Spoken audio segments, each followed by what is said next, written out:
Hello, everyone, and welcome to Planoly Business School. Class is officially in session.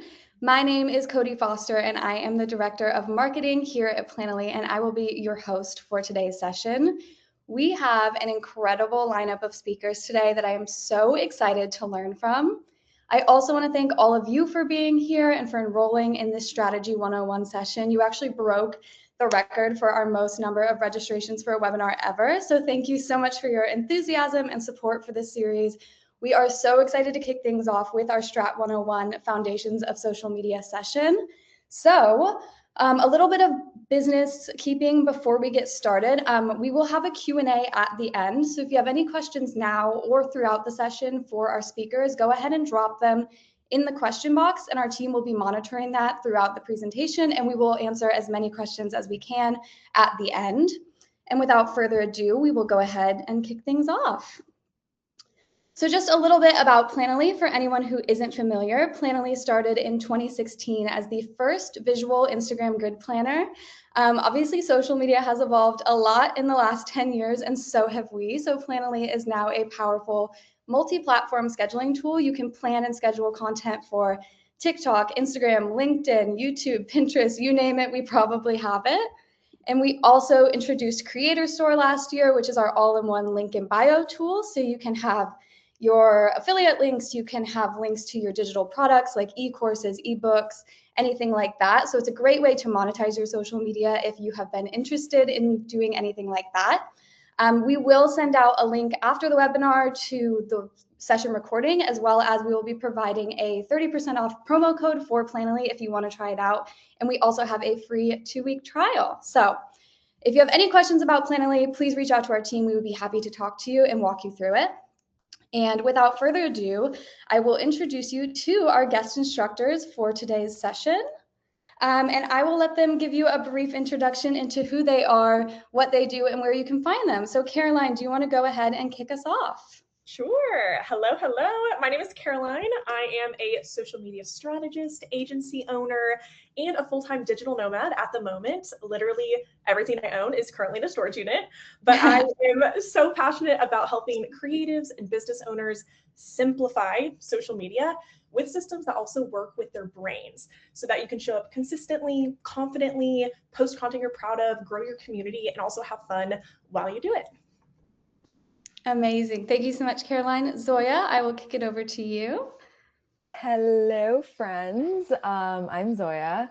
I am a freelance social media manager and a creative at heart. I fell into this space because I was marketing my own art online, and then I had a background in video editing and just content creation before content creation was a thing. And so that really helped me understand how to market myself. And I was like, oh, I can do this for other people. And I had a strong background in story writing, scripting, video production, because I used to work for YouTubers and kind of in that realm before like Instagram and TikTok popped off. So that really helped me in like the way I make content, where it's very like video heavy, story based. Yeah, just like a creative at heart. And that's really it. Awesome, thank you. Yeah, Zoya's video content is incredible, so definitely check her out and check out all of our presenters. We'll send out links to all of their profiles after as well. And last but certainly not least, Jalyn, I will send things over to you. Hi, I'm Jalyn, aka Social Media Jalyn. I've been doing this for 9 years. I am a social media manager and a social media coach for helping social media managers. I primarily am on Instagram, but I've been in this space for almost a decade, so I've kind of seen how social media has changed over the last few years. I help business owners grow online. I kind of share everything and all without keeping any secrets, which is kind of like my thing. And then also now I also help fellow social media managers grow their business sustainably, because I woke up and I was like, wow, next year I'm going to be 10 years in social media. I should start sharing my experience and helping other people do the same thing. So yeah.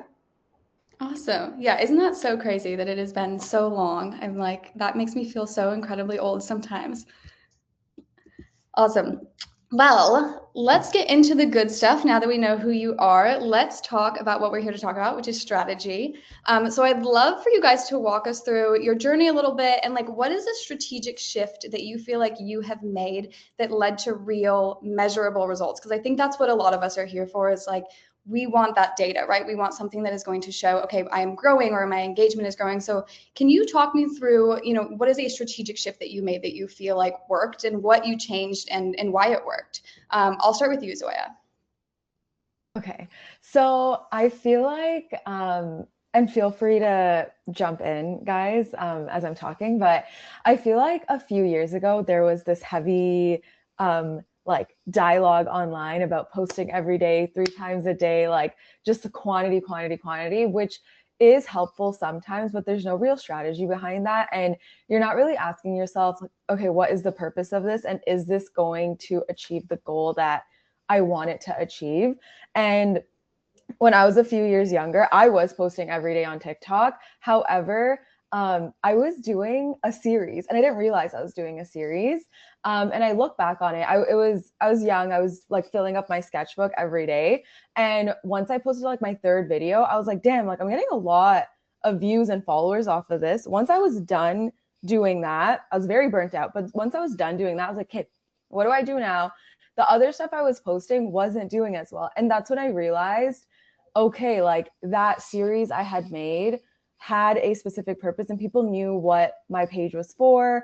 There was like actual direction behind it, although I wasn't thinking about the direction. I was just doing it for fun. Mm-hmm. And so when I'm working with clients now, I pulled that into it. Like you really need to know what your goal is.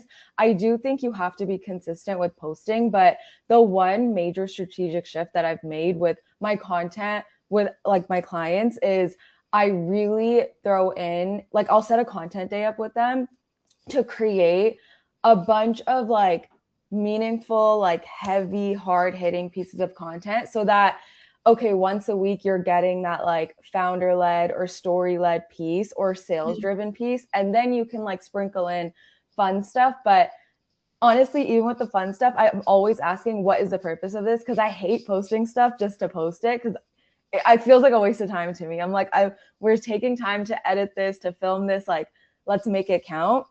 So I think like, yeah, you don't have to post every day. Make sure like the stuff you're posting means something. Yeah, absolutely. That's the big thing. I think that is one of the worst pieces of generic social media advice is like, just post as much as possible. You have to be posting every day, 3 times a day. It's like, yeah. And like you can, but like make sure you can, but once you're looking at your videos, I feel like a lot of people can't analyze like, hey, why is this doing good? And like, oh, and then you're just going to end up burning yourself out. You might as well put more time into creating good content that'll do well. Because the last thing I'll say is when I started, I've been doing social media management for about 10 years now, but I never really marketed myself. So I was a little nervous to like market myself because I'm like, I know how to do it for other people, but like, yeah. So then I started my page and I took like a week to film like 10 videos. And I think I posted like 10 or 15 videos. And those videos, I think I have a little over 12K followers on Instagram. And it was just from those 10 videos. I didn't post like 3 times a day or every single day. I was like, I want to, because I know that like my work schedule is so hectic. I was like, I need to figure out what my goal is with these videos, post them, and then take on my clients and then work.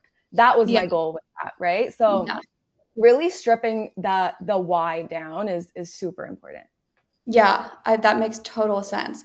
I think, Jalyn, I'll throw it over to you because I think your journey is very similar. And you mentioned, you've been on social for 10 years and you tried to pivot to teaching about social media. So do you have anything to add to what Zoya said? Yeah, I would say I also had the same sort of like awakening where I was like, oh, I should be promoting my own business. Yeah. Like, I've been doing this for a long time because I've only been posting on socials consistently for like a little over 3 years, even though I've been doing this for so long. So yeah, I would say like you wake up one day and you're like, wow, I do this for everybody else. Like, why can't I do it for myself? Yeah, I totally agree with what she's saying. It's like, you have to definitely be intentional about it. Like if there's no purpose, like why are you doing it? Yeah, absolutely. It's such a intentional shift. Do you feel like there was a strategic shift that you made at any point along the way that really helped, take your page from where it was to where it is now? Yeah, I would say that like when I first started my Instagram, it looks nothing like it did Oh, right wow. now. So I would say that even though it changed a lot over the last few years, I would say like the biggest shift I made in my content is not being afraid to like repurpose and repeat myself like over and over again. And I know that a lot of people say, "Oh, repurpose your old post." I do it like 4 times for just one Wow. post. Okay. And I'm not afraid of like being annoying or being repetitive as long as I'm taking something, reworking it, breaking down a topic further, making it into a series, changing the hook. Maybe it was a carousel, maybe it was a video, because people don't see it, Yeah. especially if it did bad. They're not going to see it and they're not going to notice that you're talking about it again. Maybe they will, but like 1 out of 100,000, like I don't think it really matters to me. Yeah. Yeah. So Yeah. I would say my shift is like I went from 20 to 50K really fast just because I was repurposing some of my older content that people didn't Wow. see in the beginning. So yeah, don't be afraid to repurpose old stuff or not even old stuff that you thought would do really well and figure out why it didn't do well. Yeah, that's such good advice. I think I have to remind myself that too, even with Planoly's account. It's like we will spend hours on a post and it's like, why post that one time? Like we Yeah. are so precious about our own feeds. And it's like, I promise you, in the nicest way possible, nobody is paying as much attention to your feed as you are. So nobody's going to notice if you post something again in a few weeks with a different hook or in a different format. So I think that's such good advice. Yeah, Yeah, I absolutely. definitely agree. And also trust building, you're repeating your message over and over and over again, and that's a good thing. Whether people Yeah. see it or not, I mean, if you think of the biggest brands, those commercials that you see with their taglines, you hear it over and over and over again until it is ingrained in your memory. And that's what builds trust. It's like, oh yeah, she's the, video editing girl. Oh yeah, she's Yeah. really good at LinkedIn. Like you want that repetition. So I love that, Jalyn. Yeah, that's such a good point too. Caroline, do you have anything to add? Was there any big shift that you had in the last few years that you really felt like is what helped your page take off? Yes, I have one that's like when you first asked that immediately came to mind, but ever since the conversation has happened, I'm like, oh wait, yeah, you gotta have fun, like the way I was saying, and like, yeah, you need to repurpose. So I love all these, but the one thing that was absolutely so measurable, life changing, changed my life, changed my business was simply committing and just deciding that okay, I'm going all in and I'm not gonna half-ass this essentially. So I think a lot of creators have analysis paralysis of I need to tweak my strategy. That's this mysterious thing. And I need to rebrand and I need to have the perfect messaging and I need to have this all lined up before I can actually post. And I think that is a false narrative and that's stopping you from your potential and from getting to the places that you want to be. And kind of like what Zoya was saying, like I literally wrote it down. You were like, I wasn't thinking about direction at the time. It was just fun. I feel like that's so powerful. And a lot of the biggest creators had a passion, had a hobby, went all in, and that is what turned into their business. And they were able to grow from there. So I think committing, starting small, having the messy action, that is what's going to lead to incredible results. And there's this one book, it's called The One Thing. It's by Gary Keller, but essentially it's choosing one thing, going simple. Let's like break it down, one thing and going all in. What is one thing that'll make everything else either unnecessary or easier? And so that for me, content. And I think that's a great book to read to kind of be inspired on how can I narrow my focus in my business or in my content. But with that just kind of streamlines your focus and kind of your results in the process. So I feel like that is definitely what I would say is the biggest shift is just committing. Yeah, absolutely. One of the best pieces of advice I've gotten recently is like you have to start before you're ready. And I think that can apply to so many things, obviously, to starting a business, to a fitness journey, to social media, to anything. But it's like stop waiting for this, like all of the, situation to be absolutely perfect. It's never going to be perfect. You have to just start and learn along the way. So I love, love, love that. I think we may have lost Zoya, so there she is again. Hi. Perfect. Okay. A lot of strategy, I think, does boil down to who you're talking to. And I think this is something people really struggle with, is like defining their target audience per se. So I'd love to understand a little bit more about how each of you defined your target audience and how that kind of shapes the content that you are creating today. Zoya, oh, okay. I will actually start with, I'll start with Jalyn. How about? Sure. So I would say that one thing to note as like a forewarning is your target audience is going to change. So you can have what you have in mind and post your content towards your audience, but it may or may not change over time. So that's like my biggest thing. My target audience is essentially small business owners who are primarily like service based. So like people like us, digital marketers, designers, and over time, I've only targeted towards them and it's been successful, but I also got a lot of other fellow like social media managers and digital marketers and people who are like me who just wanted to know how I ran my business. And I pretty much ignored them the whole time because I didn't have any services to offer to them. But now I would say my target audience is completely split in half. Like for social media management for business owners, and then social media coaching for like social media managers. And I had to tell myself this year, actually, I was like, okay, it's been 3 years. I've ignored them this whole time, even though they're DMing me and commenting, requesting things. So I was like, okay, I need to actually make a big change. That's even something I did recently, making sure you know who your target audience is. If it changes, maybe you should change your strategy. Don't ever get comfortable, kind of like what we were saying before. It's like always making sure you're like checking in on what is working, change your strategy, even if it is for your target audience. Do you feel like you are creating for both of those audiences now? How has that kind of affected the content that you're creating? Yeah. Until recently, I wasn't. Until recently, my content was mainly towards business owners, but personal branding and founder-led content is like the big thing right now. So I was sharing like my experience and my story and how I run my business without being like, this is how you need to run your business too. But since I was posting that, it was attracting a lot of other people. So I was sharing my experience and now I can also sell it too. So yeah, absolutely. I feel like Caroline, your audience is kind of similar. So I'd be curious your take on this as well. Yeah, and I think this is a really common experience for any niche. So I work with a lot of travel advisors, and a lot of the times they're like, I have a lot of travel advisors following me. That's not my ideal audience. What do I do about that? And I think that there's kind of a few ways to go about this. One is naturally that's going to happen. You're going to follow people that inspire you. Travel advisors are going to follow you. So I think that with that, just being intentional about your content, is it serving the purpose that you want it to serve? So by posting those kind of things, you know you're attracting the right people.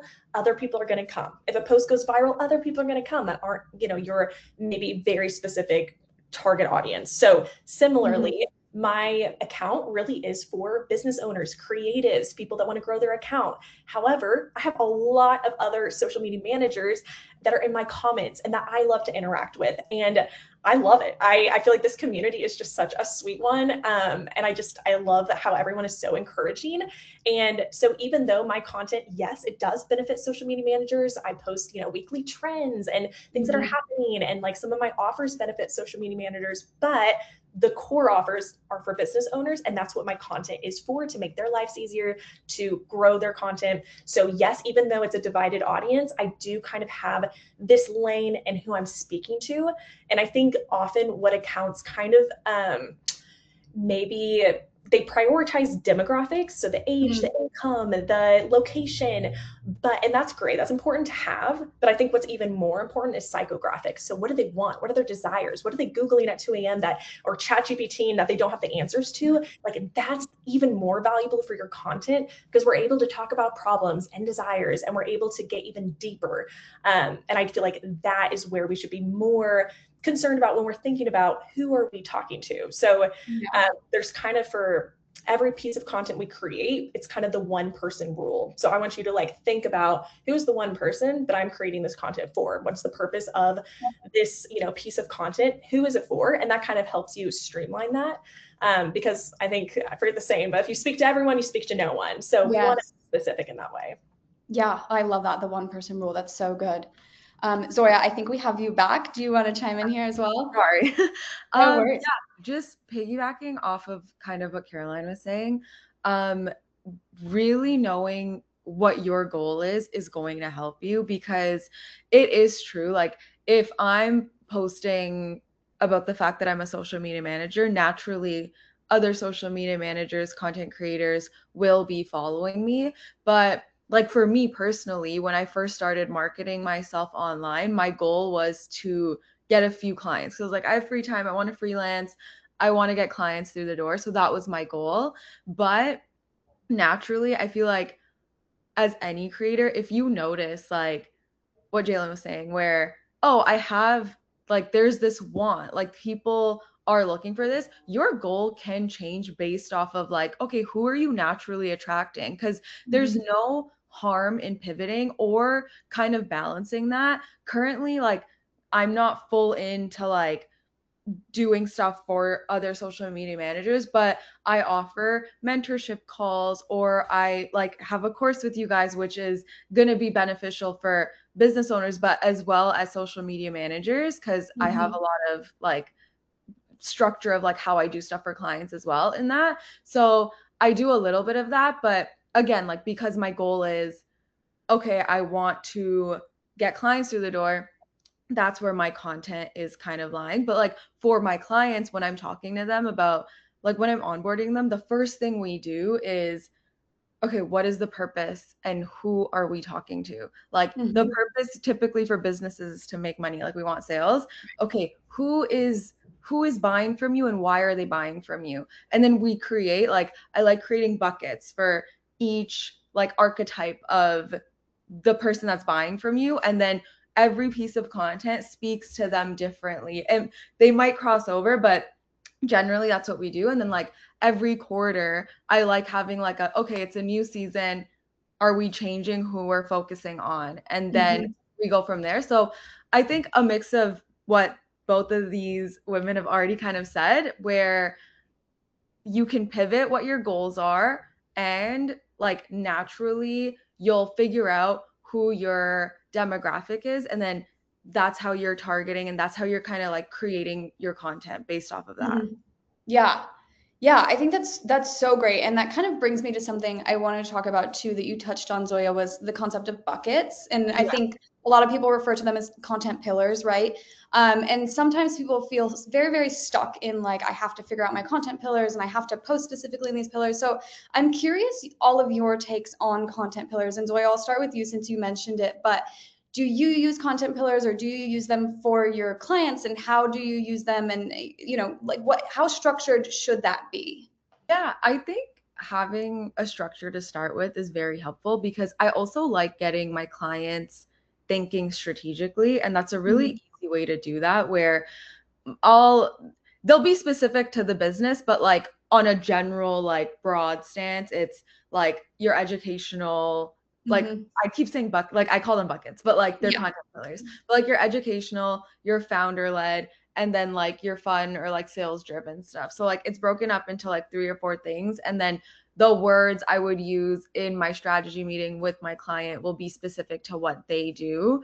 And yeah, so when I get them thinking about, okay, like once a week, we want to hit like each of these pillars.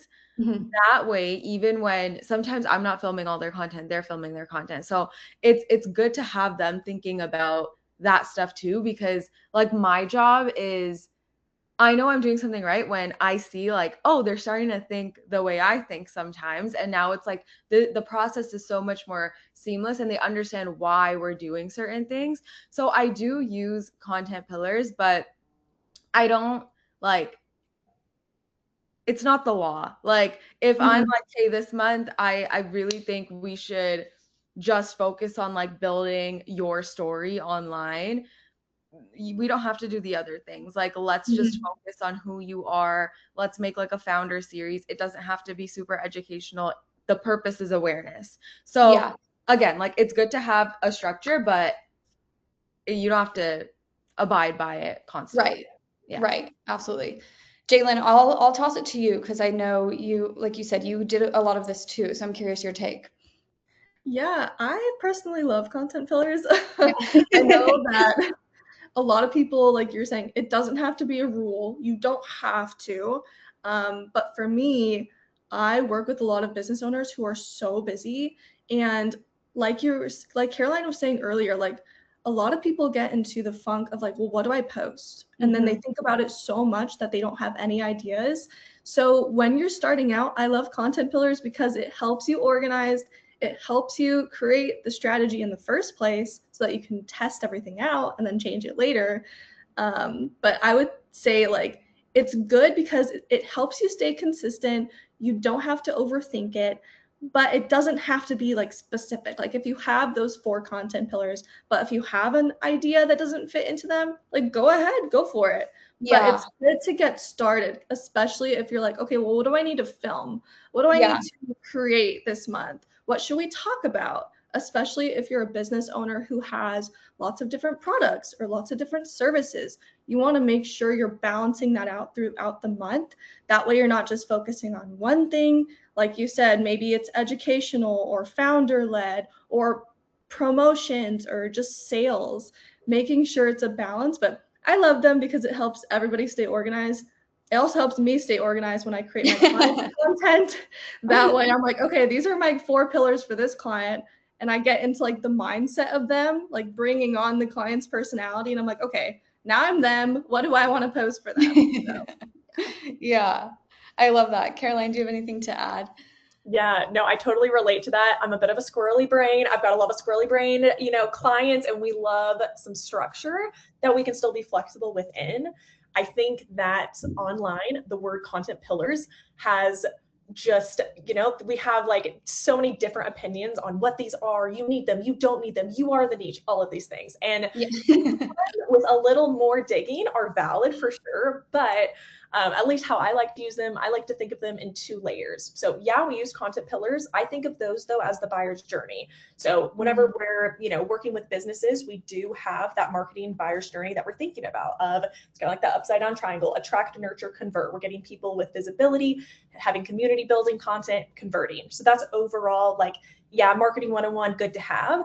And then I love to think of kind of from there, the second layer, content like themes. So these are more like the topics that you are known for, the topics your audience knows you for, the topics the algorithm knows you for. And the more consistently you are in your lanes of what people think of when they think of you, and you're posting consistently in those topics, the more your audience trusts you, you build that repetition.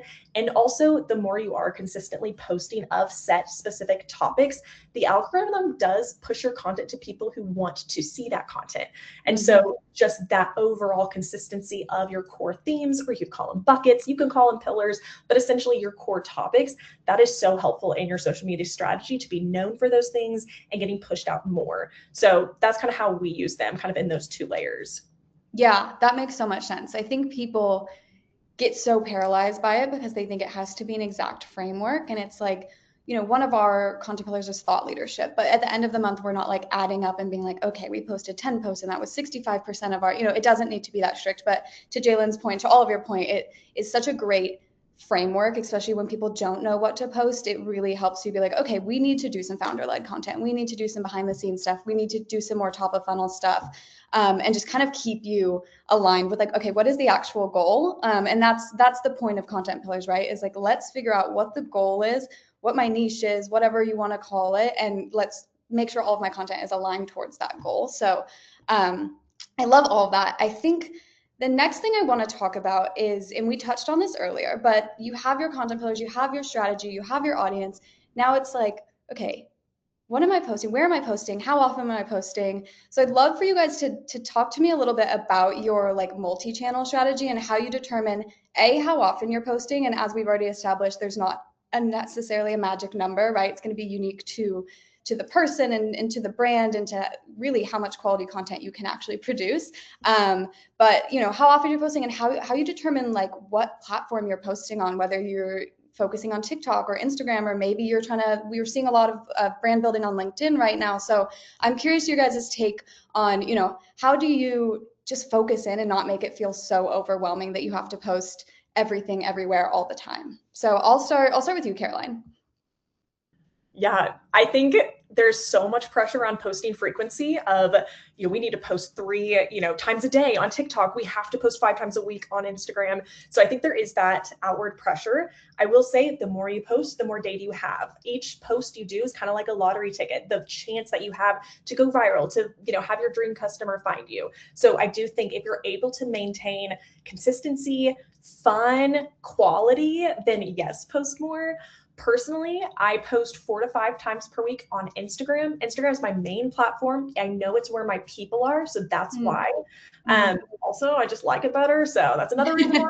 So I think it's important to know, like, where do I even enjoy showing up? A lot of people I know enjoy showing up on TikTok because it's more casual, and because they enjoy it, they're able to be themselves and show up more and have more fun than like forcing the strategy. So personally, I'm not really active on TikTok, even though my people are on there. So that's a factor to consider. I don't really have fun doing it. That's why I haven't prioritized that. So my main platform's Instagram, and then I absolutely love Pinterest, which I'm very active on, and LinkedIn. So those are the other 2 platforms that I prioritize. I'm posting every single week, and it's where my people are. And so I've had just a lot of fun digging into those platforms. TikTok would be maybe down the road when I feel like I have more time and flexibility, but having one core platform that you're good at and then adding one more is absolutely where I would recommend to start. Having one, understanding it well, feeling confident, and then going to another one before we're just plastering everything everywhere with the same. Each platform does have a different strategy. You can absolutely repurpose the same stuff, but kind of just deciding what's my primary, what's my secondary, let's stick to those. And then we can expand from there when we're feeling solid. Yeah, that makes so much sense. I love that you're sort of like resisting this, like everyone telling me you have to be on TikTok. Everyone has to be on TikTok. I think Zoya, I'd be really curious your take on this for your clients, because I'm sure, yeah, I can see your face. I've done social media management too, and I've had that where all the clients are like, I want to be on TikTok. And I'm like, you're a restaurant. Like, maybe you don't need to be on TikTok. So I'm curious your take on this. I love TikTok. Again, like, it's so dependent, again, what you said, Caroline, like, it's so dependent on what platform makes sense for your company. But when I talk to my clients and I'm thinking about, again, like, I specialize in video content. So for me, when clients are coming to me, they're typically coming because they're like, we want to do a series, we want to do videos. So for me, I'm like, everything that's going on Instagram is going on TikTok. Like, you need to be on TikTok, actually. And I just started working with a client. They're a small business, and they actually, like, years ago were really, really big. They have like 20,000 followers on Instagram, but they had no TikTok, and then they stopped their business for a while, and they were like coming back. And Instagram has changed in the past like 4 or 5 years. So they weren't getting, the reach they wanted. And I was like, what's going to help you? And I was like, listen, their clothing brand. I'm like, I just need to get people in your clothes. And I just started posting a bunch on TikTok. I was posting like every day because the videos weren't like, they weren't taking a lot of effort to film. Like, it's not like we were doing scripting. It was literally just showing off the clothes. Within like a month, they were getting so many more inquiries. And I was like, when you're first starting, I think, one, figure out the platform that makes sense for you, but why not, especially if it's cross posting to TikTok, why not? Because you could just be like, okay, we're not really active here, but maybe we'll reach other people with the same content. So for video specifically, put it everywhere that video thrives, in my opinion. Like, and I do agree with Caroline, like, every platform should have its own strategy. But if you're just starting out and you're like, I just want, some sales, I just want to start, and you're making video content, cross post it. Yeah. And then maybe like in a month or 2, you can pivot your strategy and be like, do I want a separate strategy for TikTok? Am I fine doing this for longer? Because it does elevate your brand if you do have a separate strategy and you're like, okay, this is how we're showing up here. But starting off, I'm like, if your content can be cross-posted and it doesn't look wonky, like, not all carousels can go on TikTok. Like, it's going to look bad. But if you're making videos that like will make sense there, you're going to reach more people. So why not? Yeah. That's and I'm curious. yeah. Sorry. I'm curious, do you have any clients that are also cross-posting that video content to YouTube Shorts? Because I think we're Yeah. seeing a lot of that too. Yeah. YouTube Shorts is great. For me, I'm like, if video exists, I'm gonna post it. Reels, Shorts, and TikTok always. And cross-posting, especially if you're like using a tool to schedule your content, like an external tool, it's not too much extra work. But I do make it very clear optimizing that content for the platform is very different than cross-posting. So when I start, I'm like, we can cross-post. It's not going to take a lot of effort. But if you want this content to do better, we need to go in and like add text to the screen and like do certain things. So there's certain nuances, but if you're just starting, you might as well. And then like start pivoting your strategy for each thing afterwards. If you're like, hey, this is worth it. My audience is here. Yeah. Yeah, that makes sense. So it's like if you're creating video content, post it anywhere video content can be posted, and then go from there and maybe nail down a more platform specific strategy once you feel like you have the time or once you've established that your audience is there. Exactly. Awesome. Jalyn, I know Instagram is more your preferred platform, but curious your take on this as well. Yeah, I would say Caroline and Zoya pretty much said anything I would say in terms of repurposing. If you have time for a strategy on each platform, then have the strategy. For me personally, kind of like what Zoya said, have tools that help you if you don't have the time. Like Pinterest, you can automatically set up all your Instagram content to post on there without doing anything. So you can use tools like that, or use stuff like Planoly to help you post in different platforms without doing the extra work. But also, like Zoya said, if you really have extra time, but it's not different content, change the trending audio, change the caption, have the text on screen, like YouTube Shorts, add your captions in YouTube Shorts, add your captions in TikTok. That way it's different, at least a little bit, so it helps the algorithm in each platform. But personally, I post daily. I wouldn't recommend that to people, but it's become a habit for me. I've been doing it for so long, it becomes easier as you do it more. I'm not the type of person to say, post multiple times a day, post daily, it's going to help you, because if it's bad content, it won't. But typically, like, I post daily on Instagram. I repurpose to multiple different platforms, even LinkedIn for my carousels. So I would just say, like, what time do you have? Can you make it into a habit? If not, don't do it. Because if you're posting consistently for a month and then you give up, even if it's on 5 different platforms, like what was worth the time in doing that? So just, you have to ask yourself, like, do you have the time for it? Can you do it? If not, make a schedule to do it. Absolutely. You touched on tools, and I want to talk about that. I think a lot of people are curious, like, what is each of your creative process? I know we could probably talk about this for 20 minutes, each of you, but I would love to know a little bit more about your content creation process and what that looks like for each of you and what tools that you're using to do that. So Jalyn, I'll just start with you since you mentioned this.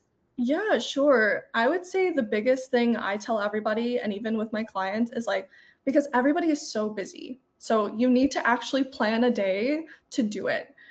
For me, I like make like a whole meeting with myself. I'm like, okay, I book out a whole day in my calendar. I look at my content pillars, like we said before, and I decide, like, okay, what am I going to pull from these? I add a few ideas to each one. Since I post daily, I do need like 30 ideas. So it is a lot versus people who post a little bit less.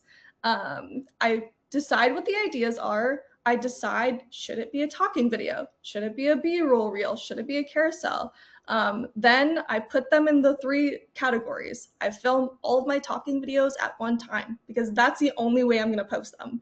I know a lot of people like to do it every day or, you know, as they're feeling it, but I can't. I have to have my hair, my makeup on, I gotta have my mic on, just so that it fits what I actually want to put out there. And then for B-roll, my number 1 tip, have a B-roll content bank in your photo album on your phone. Film like 30 seconds every day and just keep adding it to that album. Then I take like 10 clips from that album, add the text on top. You already have talking videos and B-roll done. Then I just do the carousels with all of my pre-made templates, add the captions. If I use a tool for scheduling, then use the tool, and you're pretty much done. That way you only have to have like 5 to 10 minutes each day to make the post go live, post it on the platforms, and then do your stories. I don't like to pre-plan my stories unless it's like for a promotion. So I just do them like as I go on every day. Yeah, no, I love that. I think the B-roll content bank is so smart. I'm also going to plug Dupe if anyone is familiar with Dupe Photos. The best tool in the world. Shout out to that team for building that. It is if you're not familiar, it's like a UGC style royalty-free content that brands and creators can use. Don't pull photos from Pinterest because you shouldn't be doing that. So Dupe is a great alternative to that. I'll just plug that here really quickly. And then Caroline, I'll toss that over to you to get your take as well. Yeah, honestly, Jalyn, we have a very similar process. I feel like one of my favorite analogies ever is like scrambling to post every single day is like grocery shopping and meal prepping and cooking for every single meal at home. It's exhausting and it's so inconvenient. And so batching, whether it's by task or all of your content, that is just so efficient. And you're being able to, post for the rest of the week or the rest of the month from that time you dedicated. So I love that analogy. I always talk about it because it just makes so much sense of like, okay, let's plan ahead. So similarly, I also have a dedicated hour once a month. That's it, just to plan content. I know my content themes. I know topics I want to talk about. I save in my notes app a bunch of links. Shout out to Notes app, honestly, a bunch of links and inspo and things that I want to kind of go off of. So 1 hour, and usually that's all I can do in a day is 1 hour. So that's done. And then the next block of time, I'll maybe write my scripts. And then the next block of time, I'll have a 1 hour film day for the rest of the month. Honestly, sometimes I love going and booking a studio. And so I'll pay money for a studio, but that means I'm in it. Like I'm dedicated. I'm going to be going. I'm going to look cute. I'm going to get all my videos. I'm going to get extra B-roll.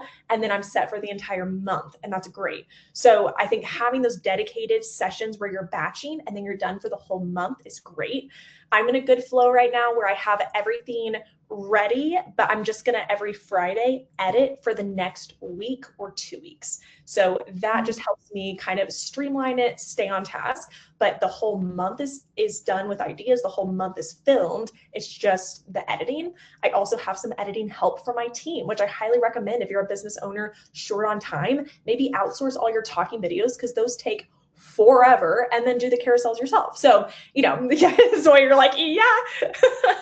So, a system that works for you, that works for your brain. But I think breaking it up and batching, doing all of the similar tasks at once has been an absolute game changer. And so similarly, even with scheduling, you can use Planoly, but schedule all your posts at once. And then just whenever it's time, have it go live, but show up and engage and have your little time to engage whenever it goes live. So you can batch any task. This applies to content, this applies to live, but this has just changed the game for me. And we do this for our clients as well in kind of month at a time. We set our calendar for the month, but we leave kind of openings and opportunities for flexibility for trends we want to hop on, things that are more timely and relevant, but the strategy is set. And that's what's key for consistency, that trust building, staying in your content, pillars, buckets. So that's kind of like our flow. Yeah, I love that. I think people, when they think about scheduling, sometimes it feels daunting to schedule out so far in advance. And something that I always like to say is like, okay, we schedule our content pillars out each week in our main content, and we leave room for anything that might come up. So a trend or a platform update or anything. So for us, scheduling is like, that is just the consistency piece of it, right? Making sure that we're getting out our core content, and then there's still leaving room. It frees up our time to have flexibility to create that other content as well. So Zoya, I saw you heavily resonating with what Caroline was saying, so I want to give you a chance as well. Generally, same thing. I'm not gonna like repeat kind of what they said because I agree, but maybe someone listening can relate. Like I have really bad ADHD, so my workflow sometimes is a bit different. Like it just depends on what works for you. So like I know Caroline was mentioning, she has her like 1 hour block and then she'll like schedule her filming day. For me, like when I'm in work, I have to take advantage of like my motivation period. And so I'm like, okay, this is my set 2 days. Cause once I'm in the workflow, like I get really manic with it. And I'm like, I can't take a break. I take a break, but like it needs to be focused on just that. So for myself, my own content, structure is the same. Like you make your ideas, you have your business meeting with yourself, all that good stuff. And then I keep my workflow super simple. I know people, some of my clients like to use Notion and other tools, which is lovely. I keep it very, very simple. I use Word, Docs, Google Docs, and they have like sub tabs, and it helps me just like I see everything listed out. And like my friend who does similar work saw my Word doc and she was like, how does this make sense to you? I was like, it makes sense to me. And this is how my brain works. And it's very helpful. And she's like a Notion girly. And I love Notion. It's so helpful. But like for me, I need to see everything there. I need to see it laid out in like one thing. So it really depends on how you work and what is the easiest workflow for you. And then with my clients, if I'm doing, it depends on what like package they're on and like how much work I'm doing for them. Some of my clients really want to be involved in strategy and they hire me because they know I'm good at scripting and editing, and other clients are like, Zoe, just do everything. So when I'm doing everything, it's like my workflow. But if a client's coming to me and they're like, this is how we work, I'll adapt that into my process. But yeah, it's very just dependent. But I love a good Google Doc. And yeah, I'm right now, like I'm also like full transparency. Like although I've been doing this for a while, I just started kind of like growing. So I do 99% of everything myself. Like she was mentioning editing. I'm so specific about how videos look for myself and my clients. Like it's so hard for me to like outsource editing. So I need to work on that. So like business, I need to take my own advice, but like my one advice is like a team is so important. And I have contractors, I have friends that I lean on, but I'm like listening to you guys talk and I'm like, I need to enter this new era of like growing in like a sustainable way because my processes are good. It's just like doing everything yourself it's hard. Yeah. And I'm sure there are a lot of social media managers on this call who are one-person teams who relate to Yeah, that statement so much. When you're doing socials, when you start, you're not just doing social media management. You're a video editor, you're a script writer, you're a producer, you're a photographer, you're a graphic designer. And my first careers were those other things. I was a wedding photographer. I used to do graphic design. I used to film and shoot videos and edit. So I'm like, oh, I have all these skills. And now I'll just put all of these jobs into one job. Yeah. You can, yeah. But like as you start growing, it's so vital to like have the support. Because also like I will sit here, yeah, I'm like really annoying when it comes to editing, but I'm sure if I put time in, I'll find someone who can probably do it better than me. But like I have time to do that. And I'm sure someone out there listening can relate to this. Yeah. No, I'm seeing. Sorry, Caroline. Oh, I was gonna say a great book. I'm a big book girl, but a great. I'm writing your book recommendations now. Yes. But for this specific one, I think it's called E-Myth, but it's fantastic. It just talks about basically how often when we are in that wearing all the hats, which is so real. That's kind of what in the beginning is anyway, or what it is, but we build a job for ourselves instead of a business. And so it kind of walks through kind of what, I don't know, shifts you can make, mindset shifts, but it's one of those OG business books, but it made me think of that because that's so relatable of wearing a million hats. And, you know, even now with a team of 12, like I'm wearing too many hats as it is. And that's a shift within there too. So that definitely resonated with me. Yeah. Resonated with a lot of people. I see all the reactions in the chat. So you guys, we are not alone. You are not alone. We've all been there in it. We've all been doing the 17 jobs with one job title. So keep your heads up. Okay, well, I know we're running out of time and I want to leave some time for the Q&A. So I'm going to ask you all one last quick question. We'll try to keep it brief-ish. But I would love to know, and you can answer both or either of these. I'm gonna wrap one question up together. What is either the biggest mistake that you see people making that you want to give advice for, or if someone was starting out from scratch today, what is the one piece of advice that you would give them? So Jalyn, I'll start with you. Yeah, I actually would say for the mistake part, because I feel like people do this on and off for a really long time and make mistakes and don't learn from them.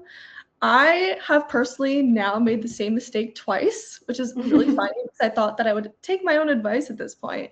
But I would say the biggest thing I've learned from, and that I'm sure a lot of people can learn from as well, is like, don't get comfortable with one type of content. When social media platforms change over time, whether it's trends or what people resonate with, your content's not going to do well forever. So when I first started, like B-roll and talking videos were everything. And that's where I got a lot of my growth. And carousels, I was like, what are carousels? Like those don't do anything. And then flash forward now, like carousels are my best performing content, get millions of views. And then I'm like, oh wait, I forgot about video. Like, so you have to go back and forth. You have to have a content mix. And also it's like, if you're posting on different platforms, you only have video, like it might not work for you. But if you only have carousels, it also might not work for you. Because if you want to post on YouTube, like what are you going to do with carousels? Like they're not really going to do much. So Yeah, you need to look at yourself. Don't get comfortable. Ask yourself what you can change, what you can add, what you can test out. Because look, this whole webinar is about strategy. You need to figure out what works for you. If it doesn't, try it a few times to make sure it's not just you, because that's what strategy is. You got to have to trial and error to figure out what works. Test it. Yeah. No, that's such good advice. We love a carousel, and we are challenging ourselves this year to do more video. So if you see my face on the Planoly Instagram, throw us a like. But yeah, no, we are really challenging ourselves as a team to like do more reels and stuff this year because we've gotten way too comfortable with carousels. So I resonate with that heavily. Caroline, I'll toss it to you. Yeah, I'm going to kind of go off of that. I would say a big mistake is don't be afraid of the numbers. It's a scary thing looking in there. It feels very like corporate marketing to be looking at numbers, not really the fun girly pop marketing, but it's like what is working. And it's so simple. And I wouldn't, especially if you're just starting out, get caught up in numbers. I think that's a game you don't really need to play, but your audience is literally telling you what they want to see and what they don't want to see. And sure, try a bunch of different types of content, especially if you're starting out. We need more data, so have fun with it.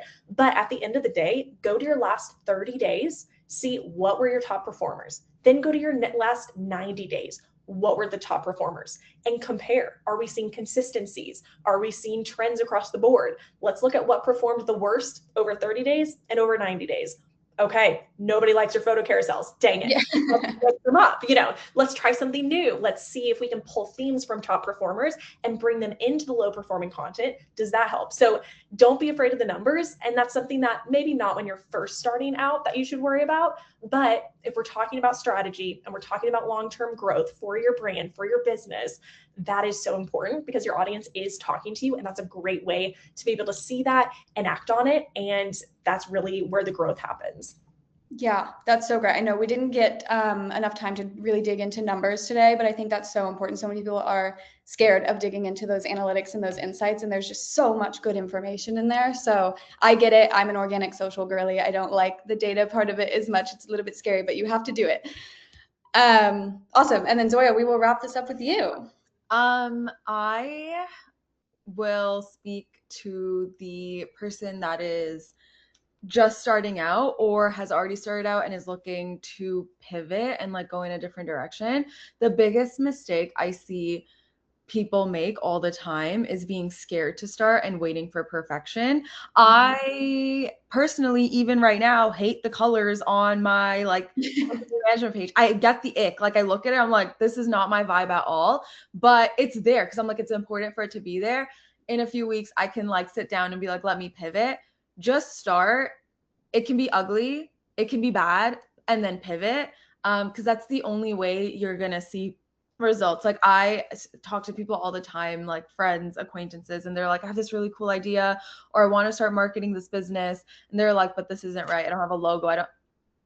It doesn't matter. Yeah. It really doesn't matter. Just do it. And I think this is something that I continuously tell myself too. And then the last thing is if there are creatives out there and you're looking to do social media management or content creation and like you're kind of the niche and you're just like a creative at heart, don't forget to play. Like leave room to do stuff where it's fun and you're not putting a lot of pressure on yourself, because that's kind of a mistake that I made because I was doing art for a long time and it stopped being fun. I got really burnt out, and I see it happening with some of my peers that are a little younger than me, and I want to like shake them and I'm like, don't do it. It's really, really bad. It's not a fun feeling. So leave room for like vibes. Yeah. Yeah. Vibes. I love that. Yeah. I love that. Awesome. Well, we have a couple of questions in the Q&A. I know we only have a few minutes left, so I'm going to pick one for each of you. So Jalyn, we'll start with you. You said something earlier about repurposing content, and we got a question. Do you have a system or a structure set up to repurpose content? And how do you know, when you've used something too much, or like, how do you keep your camera roll organized? Like, can you talk to me a little bit more about your like repurposing like systems? Yeah, so one thing I do is I have a saved album in Instagram of posts that I want to repurpose or go back to.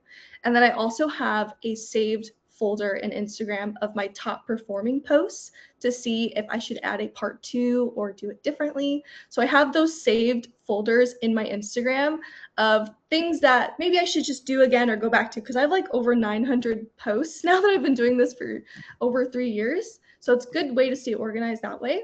Then I kind of think about it in terms of like, okay, should it be the same exact thing? Should I pull the same exact carousel template from Canva and do it again? Should I turn it into a different template? Should it be a video? So you kind of have to like think back to the creative process. It's the same idea, but you want to say it differently. It shouldn't be exactly the same if you want it to perform well again. So the organization of the process is like, okay, what do I want to do again? Should it be entirely different? Should it be a part 2? Should I expand on it?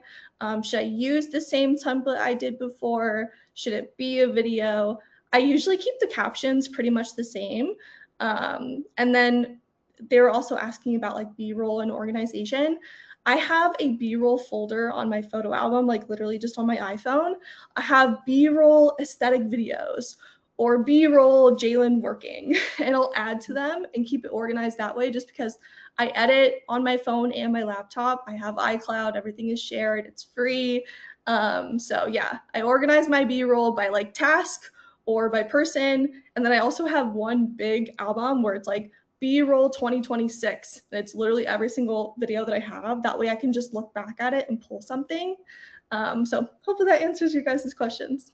Yeah, that was great. I am not using my iPhone albums to their full potential, so I love that piece of advice. I'm like always scrolling through thousands of videos, and I'm like, where was that one I took in January of 2023? Like, I know. Yeah. We all have like 20,000 photos on our phone, so create those albums.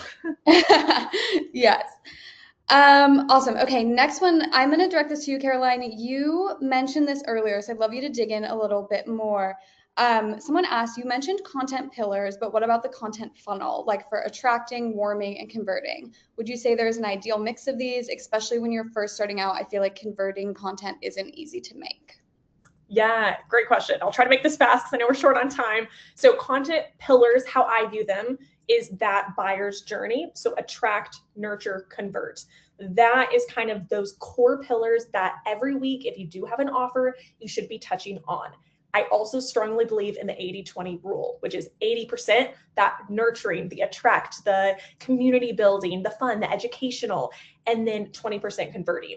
Now, with every single post, there's overlap. You can have a really fun B-roll trend, and there's a call to action in the caption. That's overlap. You're hitting it. So I wouldn't say it's this hard, firm rule of like, this is a converting post. Honestly, those don't do well. People want that value. So for the conversion piece, having it in your captions, having it in your story posts is great. And we've seen incredible success from that, where we are value forward. Like you are coming for the value, the education, the entertainment. So that is kind of the buyer's journey, how it's woven in. And whenever you go to your themes, everything's kind of built in with the buyer's journey. So those are your lanes, those are your topics, but those are going to be in those other categories of, within your lane of social media, making social media simple. It's educational, it's in that attract pillar, but you might have a call to action. So buyer's journey is important to think of, but I almost would be more concerned with your themes. What are the topics you're known for? Those are the big umbrellas that you have a bunch of subtopics under. That just makes it easier in your brain to know, what am I posting this week? Yeah, no, that's so amazing. And also, we got a question. Could you please repeat your book recommendations? Yes, of course. Oh, I love these. Okay, one is The One Thing by Gary. Gary Keller. Okay, so The One Thing by Gary Keller, and then the other one is like The E-Myth. I'll have to see who wrote that, but it's so good. So The E-Myth Revisited: Why Small Businesses Don't Work and What to Do About It by Michael E. Gerber. Fabulous. That one's like a classic. But those two books, love. Amazing. I'm definitely adding those to my TBR. Awesome. Okay. And then Zoya, one for you. I'm very curious about this. I know you mentioned that when you first started your TikTok, you were doing like sketchbook content, I think you said. And someone was wondering if you build a platform in a certain niche and then later down the line you want to pivot that niche, how do you do that? And I'm curious, I feel like you might have some expertise on this. So I can like use myself as an example. So that page, I have two separate pages, but this still, I still pivoted. So my art page was Zoyer's, and I was selling art, I was making art, and I was having a fun time. And then I was like, okay, I don't want to do this anymore. For whatever reason, you're like, okay, I want to pivot. I pivoted my Zoyer's page on TikTok into cooking, lifestyle, some beauty stuff, but there was just like a lot of like fun blogs that had creative aspects to them, but it wasn't, art. So I think that it's really important to, if you're trying to make that transition seamless, there's two ways you can do this. One thing is my series of the sketchbook, they had really fun voiceovers, and that voiceover, like the way I would do my voiceovers stuck in my other content. So the content was similar, I was just doing a new thing. The second thing, and I love doing this for all my clients when they're like introducing a new thing, I love video so much, but I would really invest some time into making like it depends on what your niche is and like how connected you are with your audience to begin with. If that connection isn't really there, I would just do like an introduction video and be like, this is who I am and this is what I'm going to do now. I have a background and blah, blah, blah. And then if you do already have that connection with your audience, I would kind of make an ode to them to be like, thanks for being here. This is my new chapter. And I think that's a really good way to like really talk to your audience. I'm such a video girly, so that is the way I would do it. And then if you have certain like things that are true to you in your video style or your content style, you can keep those things and you can just I did create a separate page for my social media management because they were such different things, but my Zoyer's account kind of has a mix of a bunch of different things at this point. Yeah, no, that makes sense. I think keeping that consistent like editing style and voice throughout the content is really helpful. Awesome. Well, thank you guys. I know we're a few minutes over, so we'll go ahead and wrap this up here. I apologize. I know we are getting questions flooding in right now, and we are definitely not going to be able to get to all of them. So what we will do is we'll put up a question box on our Instagram story. If you guys want to head over there and drop those questions in there, we will continue to answer them for the rest of the day on our Instagram. So thank you so much to our incredible presenters. This was so much fun. I feel like we learned a lot. Yes, thank you. Please drop them some love in the chat. Learned so much. We do have 5 more sessions left in business school. So please, we'll send out an email tomorrow. It has the link. Check out the rest of the sessions. We have some more amazing speakers lined up. Our team did an incredible job securing just some of the most interesting and fascinating and talented people in the industry. So I'm so excited to continue these conversations. But thank you to our incredible speakers. Thank you to everyone for attending today, and we'll see you next time.